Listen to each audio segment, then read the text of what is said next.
저는 새벽 5시면 눈이 떠집니다. 남편이 세상을 떠난 지 5년째 단 하루도 거르지 않았죠. 반찬 가게 주방에서 물을 썰고 김치를 담그는 동안 칼질 소리만 들립니다. 그 소리가 제 하루를 채워요. 목요일 오후 복지관 봉사활동에 나갔습니다. 독거노인 댁에 반찬을 배달하는 일이었죠. 낡은 다세대주택 3층 계단을 올라가 문을 두드렸어요. 허리 굽은 할머니가 문을 열고 제 손을 꼭 잡았습니다.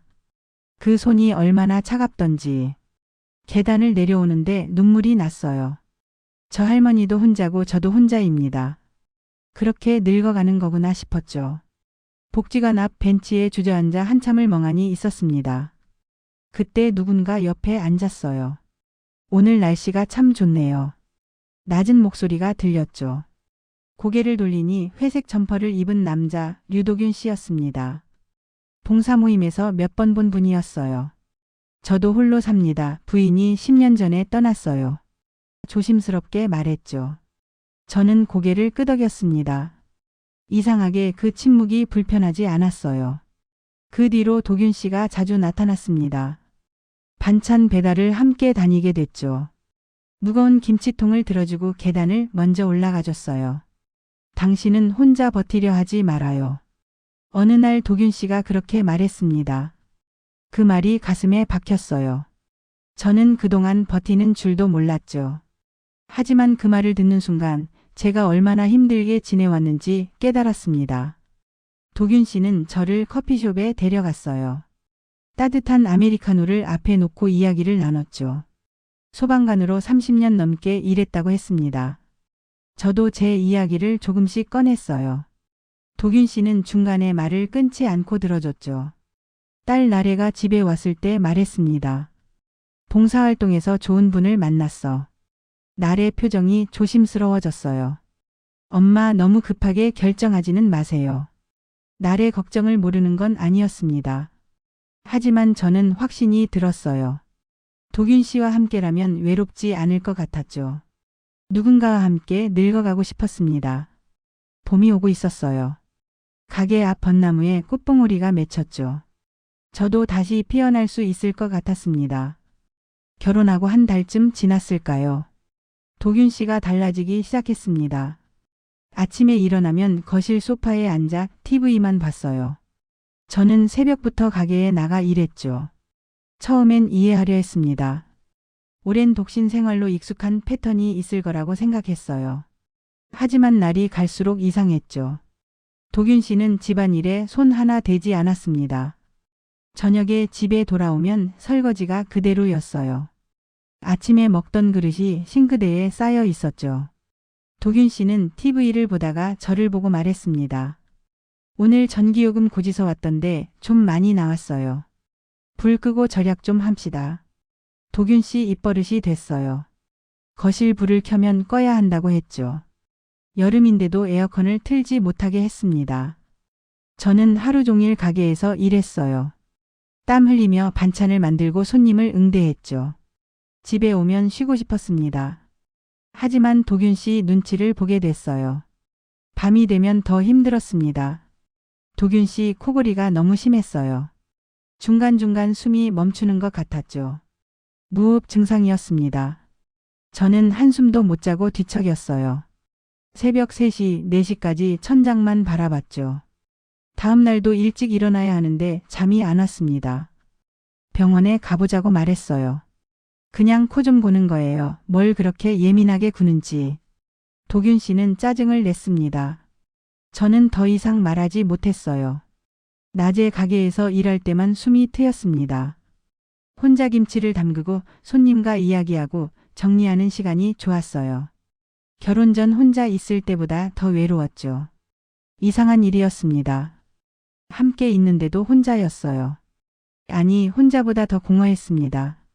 말을 걸어도 대답이 없거나 짧게 끝났죠. 당신 오늘 뭐 했어요? 그냥 집에 있었지. 그게 전부였어요. 저녁 식탁에서 마주 앉아 밥을 먹을 때가 가장 고통스러웠습니다. TV 소리만 들렸죠. 저는 반찬을 집으며 생각했어요.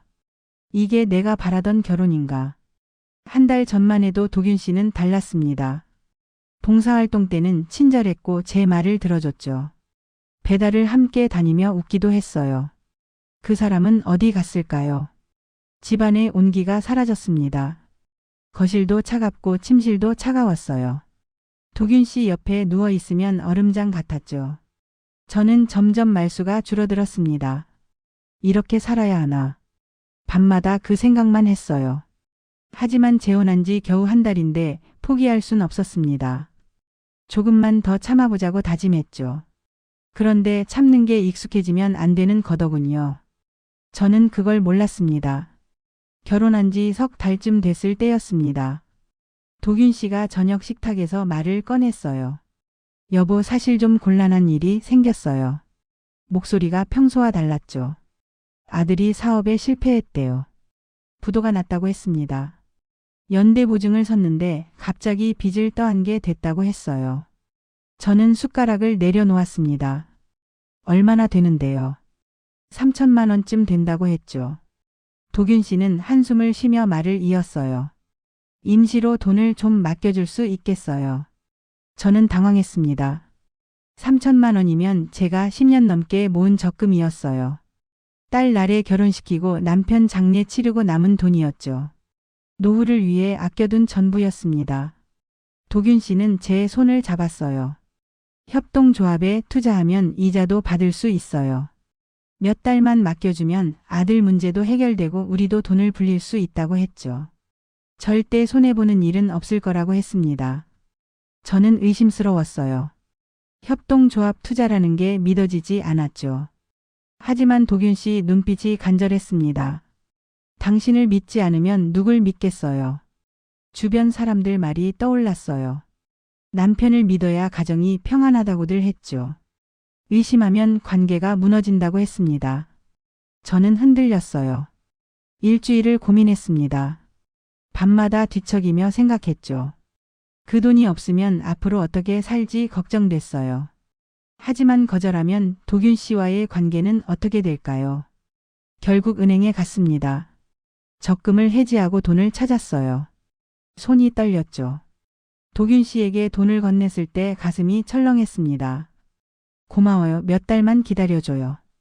도균 씨는 웃으며 말했어요.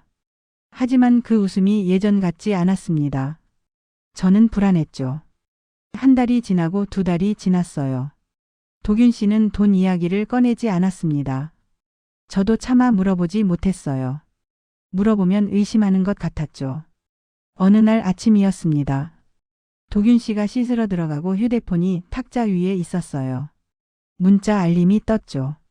채무 독촉 안내 연체 3개월째입니다. 손이 저절로 움직였어요. 휴대폰을 집어들고 문자함을 열었습니다. 독촉 문자가 수십 통이었죠. 대부업체, 카드사, 은행. 머리가 하얘졌어요. 협동조합 투자는 거짓말이었습니다. 아들 빚도 거짓말이었죠. 제 돈은 도균 씨 빚을 갚는 데 쓰인 거였어요. 화장실 문이 열렸습니다. 도균 씨가 나왔죠. 저는 휴대폰을 내려놓지 못하고 그대로 서 있었어요. 도균 씨 얼굴이 굳었습니다. 왜 남의 휴대폰을 봐요? 도균 씨가 다가와 휴대폰을 뺏었죠. 저는 떨리는 목소리로 물었습니다. 이게 뭐예요? 협동조합은요? 도균 씨는 대답하지 않았어요. 거실로 가서 소파에 앉았죠. 저는 따라가서 다시 물었습니다. 제 돈 어디 쓴 거예요? 당신이 이해심이 없어서 그래요. 도균 씨가 짜증을 냈어요. 남자가 돈 문제로 힘들 때 아내가 믿어줘야 하는 거 아니에요. 저는 할 말을 잃었습니다. 제가 이해심이 없는 게 아니었어요. 도균 씨가 저를 속인 거였죠. 거짓말로 제 노후 자금을 가져간 겁니다. 가슴이 무너졌어요. 그날 밤 저는 잠들지 못했습니다. 옆에서 자는 도균 씨를 보며 생각했죠. 이 사람을 믿었던 제가 바보였구나. 눈물이 흘렀습니다. 그날은 도균 씨 딸 현지 씨가 집에 오기로 한 날이었습니다. 저는 아침부터 음식을 준비했어요. 갈비찜에 잡채, 나물 반찬까지 정성껏 차렸죠. 손이 떨렸지만 내색하지 않으려 애썼습니다. 현지 씨가 문을 열고 들어왔어요. 아버지 안녕하세요. 저한테는 눈길도 주지 않았죠. 식탁에 앉아서도 계속 도균 씨하고만 이야기했습니다. 밥을 먹는 동안 분위기가 이상했어요. 현지 씨가 저를 힐끔힐끔 보더니 도균 씨에게 말했죠. 아버지 요즘 생활비 많이 드시죠? 아니야 괜찮아. 도균 씨가 얼버무렸습니다. 현지 씨 목소리가 높아졌어요. 재혼하시더니 돈 쓰는 데가 많아진 것 같은데요. 저는 숟가락을 들고 있다가 내려놓았습니다. 무슨 말인지 알 것 같았어요. 도균 씨가 웃으며 말했죠. 이 사람이 원래 돈에 밝아서 그래. 반찬 가게 하는 사람이라 돈 계산 빠르거든. 제 얼굴이 화끈거렸습니다. 저는 아무 말도 하지 않았어요. 참아야 한다고 생각했죠. 하지만 가슴속에서 뭔가 끓어올랐습니다. 현지 씨는 고개를 끄덕이며 반찬을 집었어요. 식사가 끝나고 현지 씨가 돌아갔습니다.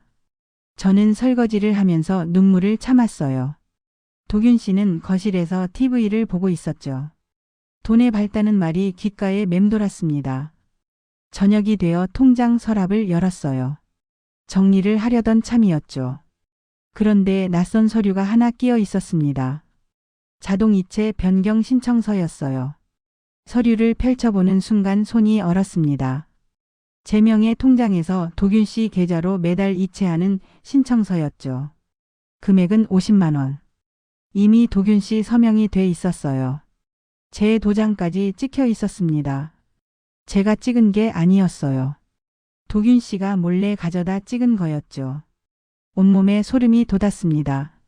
거실로 나갔어요. 도균 씨 앞에 서류를 내밀었습니다. 이게 뭐예요? 목소리가 떨렸죠. 도균 씨는 서류를 보더니 고개를 돌렸어요. 생활비 좀 보태려고 한 거예요. 당신 혼자 벌어서 우리 둘이 어떻게 살아요? 아무렇지 않게 말했습니다. 제 동의도 없이 이런 걸 만들었어요. 저는 소리쳤죠. 도균 씨가 벌떡 일어났습니다. 당신이 이해심이 없어서 그래요. 또 그 말이었어요. 이해심이 없다고요. 저는 웃음이 나왔습니다. 거짓말로 제 돈을 가져가고 몰래 제 도장을 찍고 이게 이해심 문제예요. 사랑이란 이름으로 속이는 건 폭력이에요. 제가 처음으로 크게 소리쳤습니다. 도균 씨 얼굴이 일그러졌죠. 그럼 당신은 뭔데 반찬 가게나 하는 주제에. 그 말에 모든 게 정리됐어요. 도균 씨는 저를 사랑한 게 아니었습니다. 제 돈이 필요했던 거였죠. 처음부터 계획된 일이었어요. 저는 방으로 들어가 짐을 쌌습니다. 옷가지와 통장, 도장, 증거 서류들을 챙겼어요. 도균 씨는 문 밖에서 소리쳤죠. 나가면 후회할 거예요. 후회는 제가 아니라 도균 씨가 할 겁니다. 저는 가방을 들고 현관문을 열었어요. 뒤돌아보지 않았죠. 밖으로 나서는 순간 숨통이 트였습니다. 차가운 밤 공기가 얼굴을 스쳤어요. 눈물이 흘렀습니다. 하지만 이상하게 속은 시원했죠. 드디어 벗어났구나 싶었습니다. 반찬 가게로 걸어갔어요. 열쇠를 꺼내 문을 열고 불을 켰습니다. 익숙한 김치 냄새가 났죠. 저는 주방 바닥에 주저앉아 울었습니다. 한참을 울고 나니 마음이 가라앉았어요. 후회는 없었습니다. 이제 다시 시작해야죠. 혼자지만 이번엔 제대로 된 혼자였습니다. 반찬 가게로 돌아온 지 한 달이 지났습니다. 새벽 5시 저는 다시 주방에 섰어요. 물을 썰고 김치를 담그는 소리가 들렸죠. 이상하게 외롭지 않았습니다. 오히려 마음이 편했어요. 아무도 절약하라고 잔소리하지 않았죠. 불을 켜도 에어컨을 틀어도 눈치 볼 일이 없었습니다. 제 공간이 돌아온 기분이었어요. 새벽 김치 냄새가 가게를 채웠습니다. 시큼하면서도 따뜻한 냄새였죠. 저는 그 냄새를 맡으며 생각했어요. 이게 제 삶의 온기구나. 손님들이 하나둘 들어왔습니다. 사장님, 요즘 얼굴이 좋아 보이세요. 단골 할머니가 웃으며 말했죠. 저도 웃으며 대답했습니다. 네, 요즘 좀 편해졌어요. 점심때쯤 딸 나래가 가게에 들렀어요. 엄마 괜찮아요. 나래가 걱정스러운 얼굴로 물었죠. 저는 고개를 끄덕였습니다. 괜찮아, 오히려 잘된 일 같아. 나래가 제 손을 잡았어요. 엄마 미안해요. 그때 더 말렸어야 했는데. 저는 나래의 손을 꼭 쥐었죠. 아니야, 내 잘못이 아니야. 엄마가 배운 거야. 무엇을 배웠냐고 나래가 물었습니다. 저는 창밖을 보며 말했어요.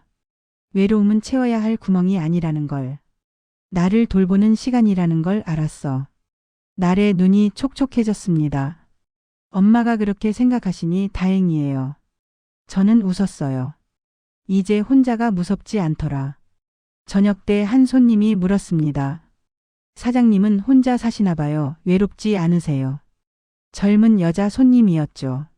저는 반찬통을 포장하며 대답했습니다. 혼자라도 괜찮아요. 내 속도대로 살아가면 되거든요. 손님이 고개를 끄덕였어요. 저도 그렇게 생각하고 싶어요. 저는 손님에게 말했죠. 외로움이 두려워서 누군가와 함께하면 더 외로워질 수 있어요. 진짜 나를 아는 시간이 필요해요. 손님은 조용히 듣고 있었습니다. 그 말을 하면서 저도 깨달았어요. 도균 씨와 함께 있을 때가 더 외로웠다는 걸. 혼자라는 게 문제가 아니었죠. 나를 잃어버리는 게 문제였습니다. 문을 닫고 정리를 할 때였어요.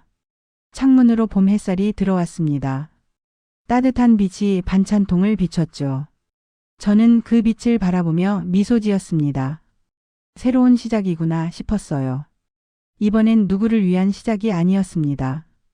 저를 위한 제 속도로 가는 시작이었죠. 두렵지 않았습니다. 밤에 혼자 집에 돌아와도 괜찮았어요.